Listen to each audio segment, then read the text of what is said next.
जब ये निकाली गई तब सब बराबर थे। जब वहां से मालिक ने इनको अलग जुदा किया तो सब बराबर थे, उसमें कुछ नहीं। बस ये सही बात तो ये है, तो इसलिए कमजोर कर दिया गया। अब जाने की हिम्मत नहीं है। तो महात्मा आते हैं तो फिर इनको उनमें वो संस्कार डालते हैं, बस सत्संग कर करके सब उसकी जितनी बाहर की इच्छाएं होती हैं उसको तोड़ते हैं, कमजोर कर देते हैं, क्योंकि इच्छा प्रबल हो गई। सांसारिक इच्छा बहुत प्रबल, भौतिक इच्छा जो से चली आ रही, तो फिर कोई एकदम मजबूत स्तंभ बन गया तो उसको कमजोर नहीं करेंगे, तोड़ेंगे नहीं, उसको काटेंगे नहीं, तो उधार नहीं वहां से सिमटेगी। तो उसको कमजोर करके तब सुना के और तब उसको मतलब भौतिक ज्ञान देते हैं, तब वो वासनाओं की जो चपेट में लिपटा हुआ उससे खुलता है, खुल जाता है। ऐसा उसको धीरे धीरे तब उसको मतलब यह है कि जब बलवान करने के रास्ते दरवाजे पर लाएंगे तब फिर उसको ताकत देंगे। अभी तो क्या है, कुछ नहीं। तो कल आपको ये बताया था कि चाहे स्त्री हो चाहे पुरुष हो, बहुत बाधा।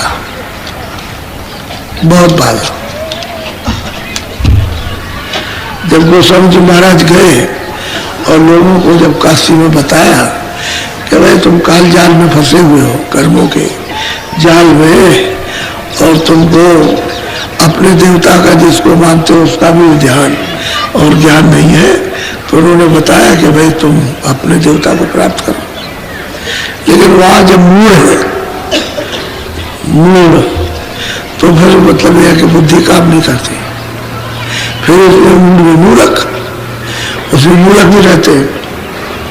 यदि एक होता है 60, तो 60 का तो सुधार हो जाएगा, क्योंकि वो कुछ जानता नहीं है तो उसका सुधार हो सकता है, हो जाता है। लेकिन मूर्ख का सुधार नहीं होता, क्योंकि मूर्ख अपनी ड्यूटी के सामने किसी की सच्ची बात को नहीं मानता, इसी का नाम मूर्ख।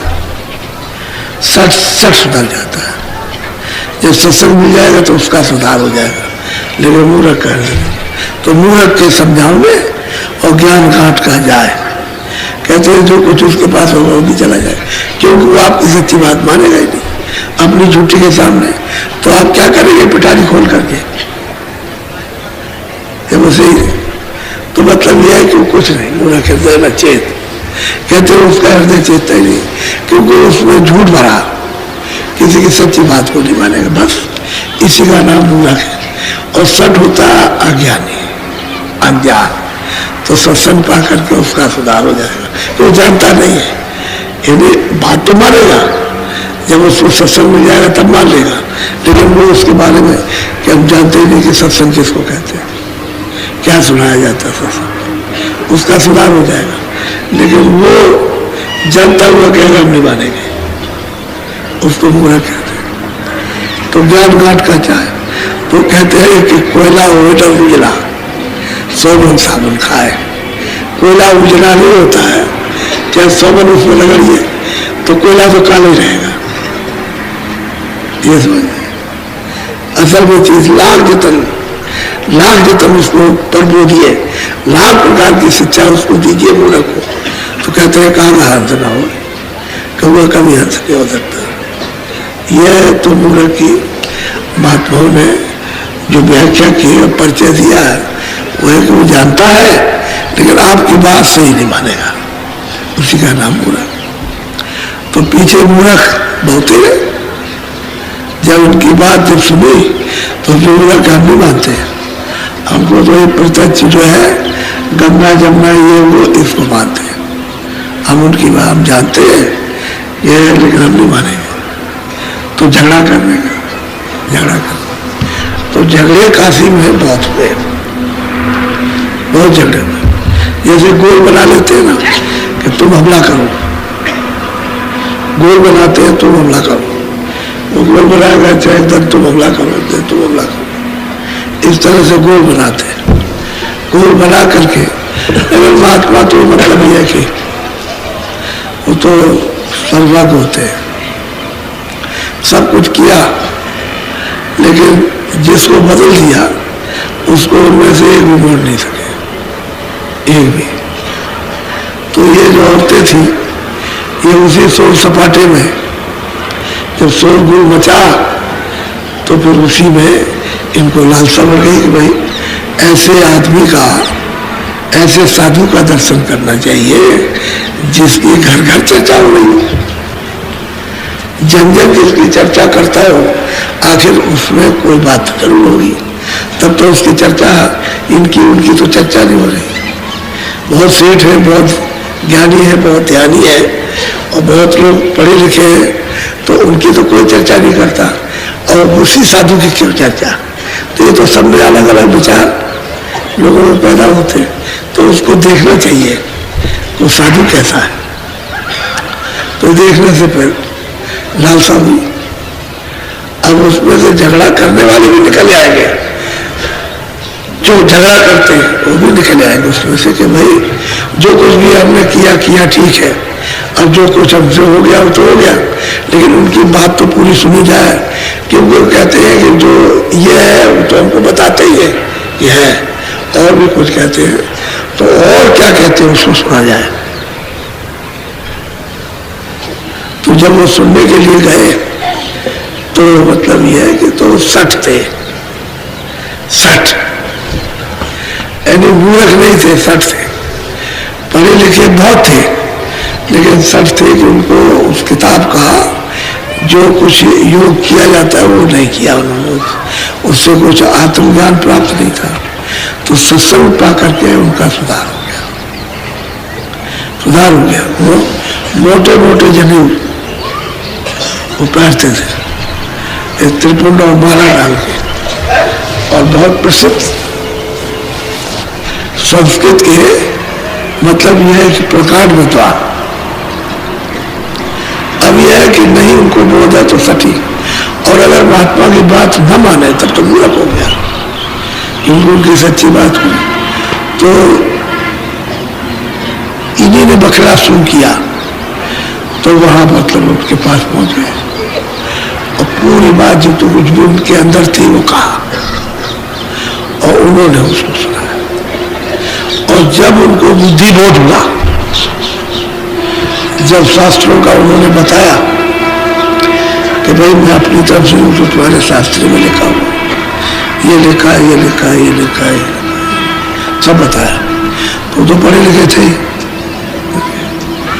तब जब उनको ये सत्संग पा करके बुद्धि बोध हुआ तो जगह को तोड़ दिया उन्हीं ब्राह्मणों ने और कपड़े फाड़ दिए। तो कहने का ये है, उन्होंने ये कहा गोस्वामी जी ने कि भाई जनेऊ में तो कोई सिद्धि है नहीं, कोई जनेऊ से तो गति जीव की होने वाली नहीं, तुम 100 जनेऊ पहनो और कुछ मत पहनो, न 100 जनेऊ से कुछ गति होगी और न 1 जनेऊ से होगी, न पहनो तब नहीं होगी। वो तो संतों का रास्ता ही अलग है और राह ही अलग है, उससे कुछ नहीं। तो उनको फिर पहनाया कि ताकि लोग ये न समझे कि इनका जनेऊ तोड़ा दिया, कोई उन्होंने थोड़ी तोड़ा था, वो तो जब उसको विवेक हुआ तो तोड़ दिया कि इसमें फंसे रह गए, इसमें कुछ नहीं है, माला तोड़ दी, तोड़ करके। तो कहने का ये तुम इसको 10 पहनो, 100 माला पहनो, इससे कुछ नहीं होता। फिर पहनाया उनको और फिर उनको ज्ञान दो,